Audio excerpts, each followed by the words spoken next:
Welcome to another episode of my latest videos from Oaxaca, Mexico. I begin my day with a Oaxacan hot chocolate before joining my friend Ita for a tour of Oaxaca's food markets, the first of which is the famous 20th of November market, located in the historic city centre.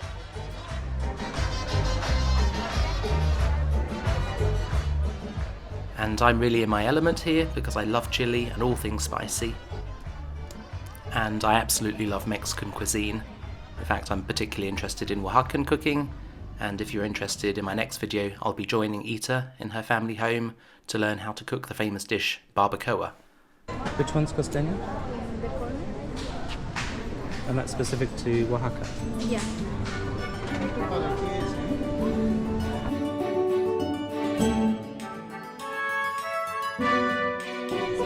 do you want to try with almonds?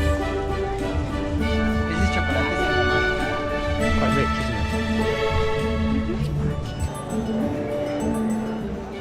it? Also in the 20th of November market is the aptly named Smoke Hall, a place I've been dying to visit since I began researching this trip. In this smoke-filled section of the market, meat lovers will find themselves drooling over succulent meats, grilled to order over blazing charcoal and served with salsa, charred vegetables and fresh tortillas. With all the smoky hustle and bustle, it's a bit overwhelming as different vendors begin calling to us. However, Ita knows what to do, and soon we place our meat order, spicy pork for me, beef for her.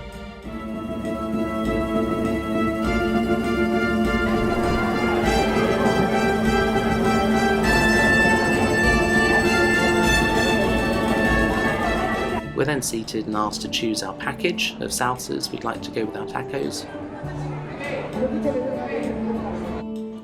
Ours includes pico de gallo, salsa verde, lemons which look like limes, something I can't remember, char-grilled onions, radish, guacamole and salsa roja.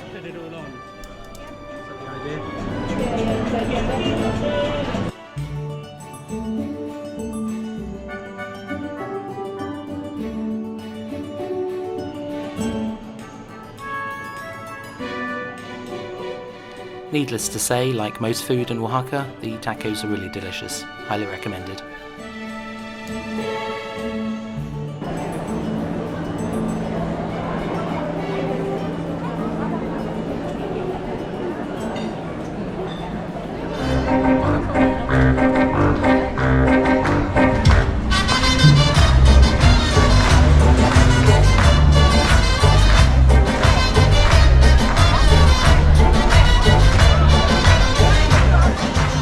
The next market of our tour is the Mercado Sánchez Pascuas. Please forgive my pronunciation. Here we're joined by one of Ita's friends, a professional city tour guide who's keen to show me the fresh vegetables and fruits here, the local cheeses and the good food and crafts that are available. What I already like is that it feels much more authentic and less touristy than the previous market we visited.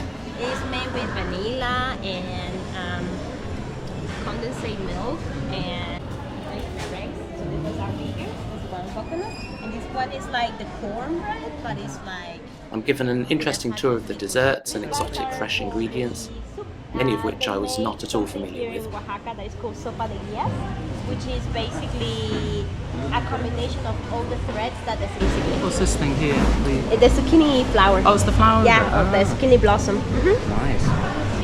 The chayotes, which is like the chayote is quite interesting too because it's like a type of vegetable thing. Which one's that? That one with the spines. Oh, with spines, yes. You just boil it and just basically just eat it. It's the same contain as a cucumber. It's just water basically. It's not to eat? It's not to eat. Oh, you mean the horseradish? Yeah, similar to that, but this one you can't cook it. You just like eat it raw. You just peel it and you just add some lime on it and salt, and it tastes really nice. Yeah. For market number 3, Ita takes me to the central market.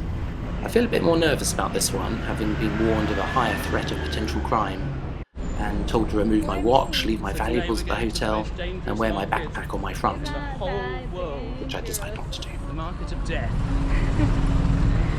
But I mean, sometimes you just need to be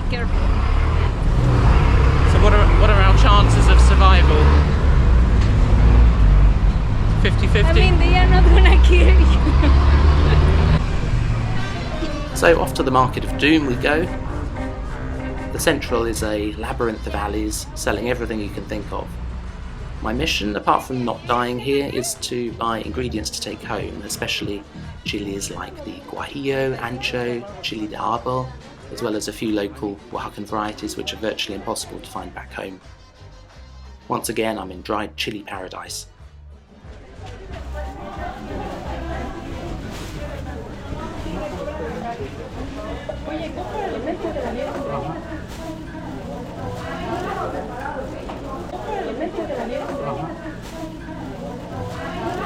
Worn out by the sights, sounds and scents of the Central Market, I'm relieved to exit the labyrinth.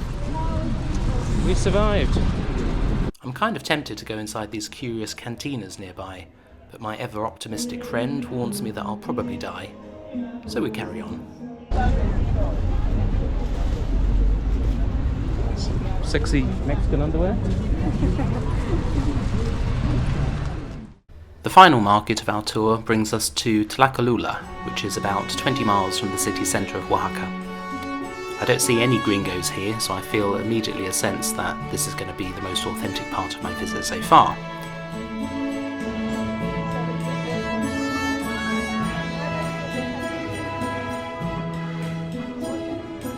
And as usual with my videos for YouTube, the music is my own, composed especially.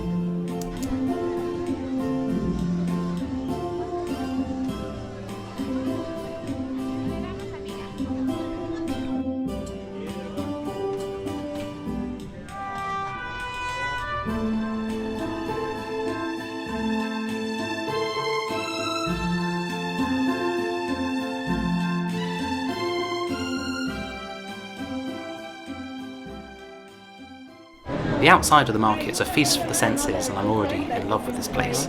Can't wait to eat something, so we head inside to see what's on offer.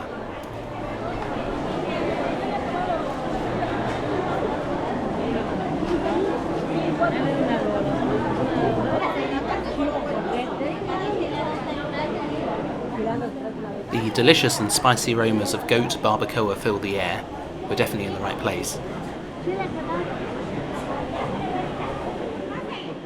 We take a seat and we order, and the dish arrives with the meat in a large fresh corn tortilla, accompanied by a bowl of the consommé for dipping. As is typical with this kind of dish, Ita shows me how it's best served with shredded cabbage and salsa verde, which is really, really spicy by the way.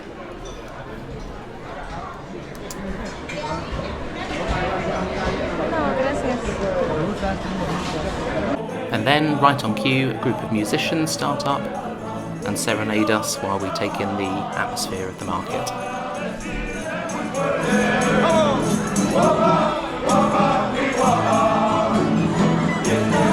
And yes, the tourists have arrived.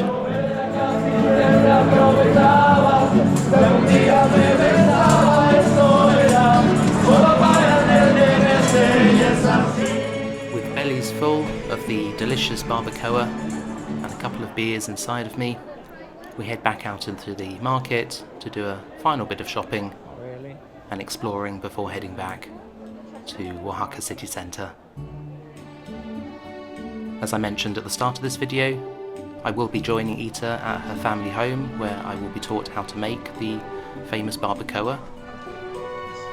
If you enjoy my work, please like and subscribe, and join me again for my next adventures in Mexico and around the world.